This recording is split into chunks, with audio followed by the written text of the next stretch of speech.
I knew Michigan had snow drifts, but sand dunes? I know.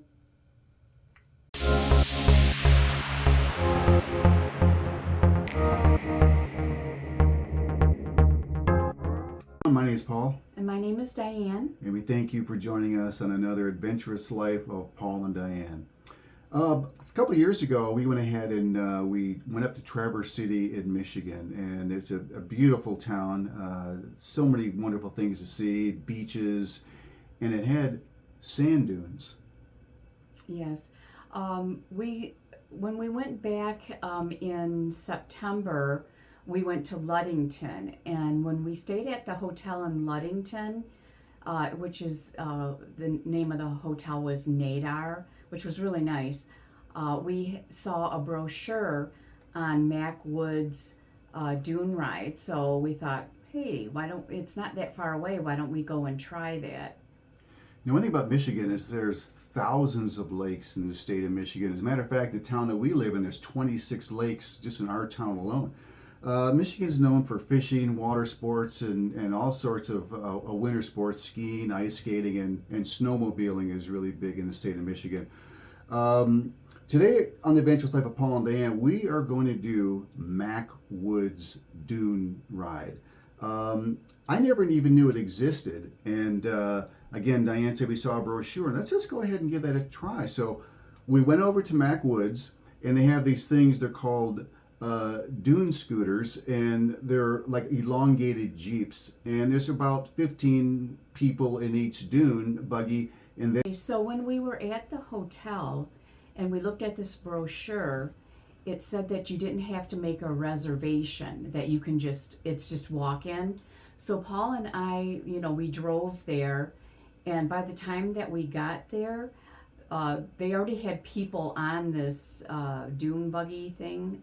yeah, we were the last two people to get on the thing. One thing is Michigan's weather changes. I mean, people who know Michigan, sometimes it could be 80 degrees, and then the next week it's going to be 50 degrees. And guess what? It was 50 degrees when we went, even though the week prior it was 80 degrees. And it was kind of misting, a little bit chilly. And these are open buggies, so you're in the elements when you're riding those things. Yeah, so we had to, the only seats that were available was the seats right behind the driver. Now the driver and somebody ended up sitting up front with him because we had extra people. They are enclosed, but we're not. And so here we had all the wind blowing at us because we were like the first seat. The thing about Michigan is the very diverse weather, so you never know what the weather's going to be like. And we went there. It was rainy, a little bit chilly. And as we started down, you start into the forest actually, and then you go through, and then you come across to this bridge, and it was called Termite Bridge. Why do you think they gave it that name?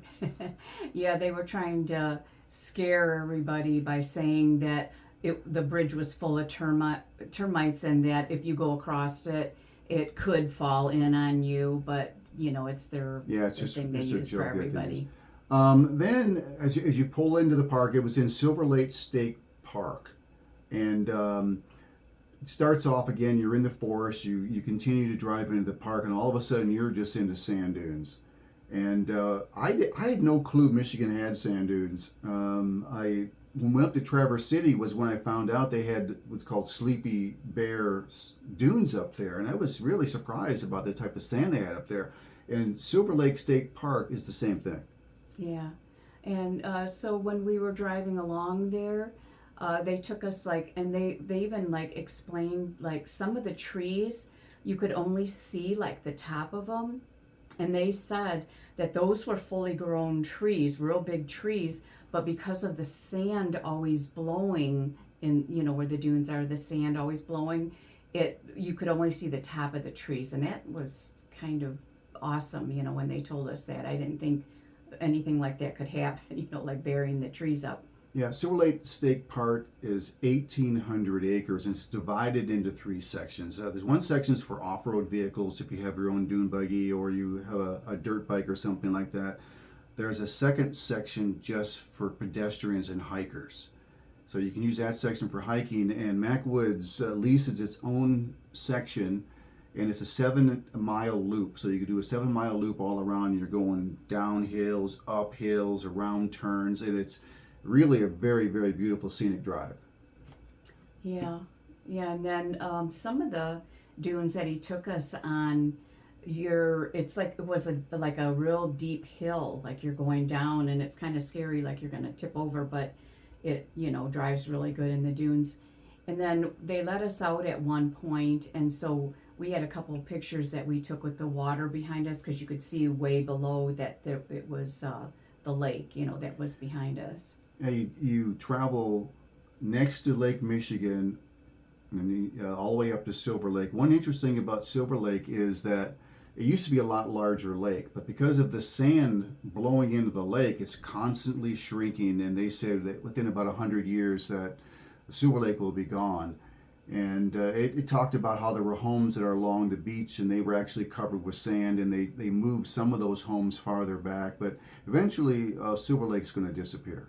Yeah, yeah. And so, when we got out, it was, real chilly. And usually, I guess, on the tour that they take you on, they go down by the lake, and then you can just get out and go and see how the lake is. But because of it being cold when we were there, we never went down to the lake. We just... I think some people actually walked, at least not all the way down, but we walked down and looked at the lake, and that's about what we did. Yeah. Macwoods is open from May to September 30th, and it's $25 for adults, and it is $15, I think, for 3 to 12, I believe it is, and $2 for 3 and under. Yes. People of all ages will really enjoy this ride. And there are people of all ages on that. And you do have a seatbelt, so you don't have to worry about the possibility of anything, have the kids falling out and different things like that. After you come back across, the guide told us that about a mile down the road is a lighthouse.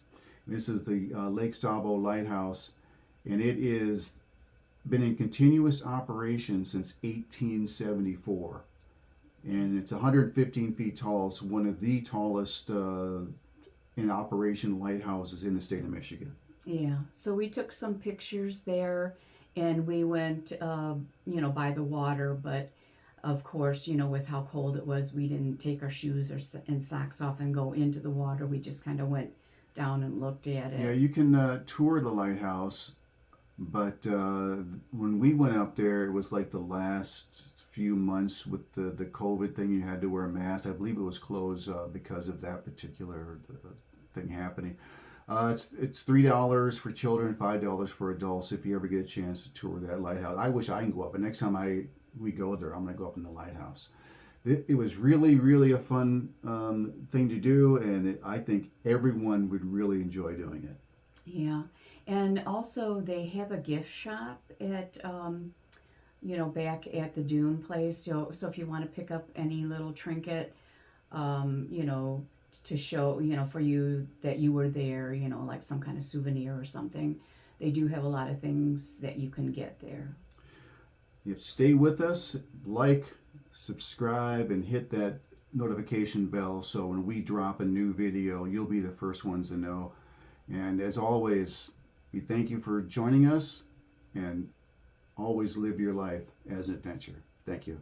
Bye.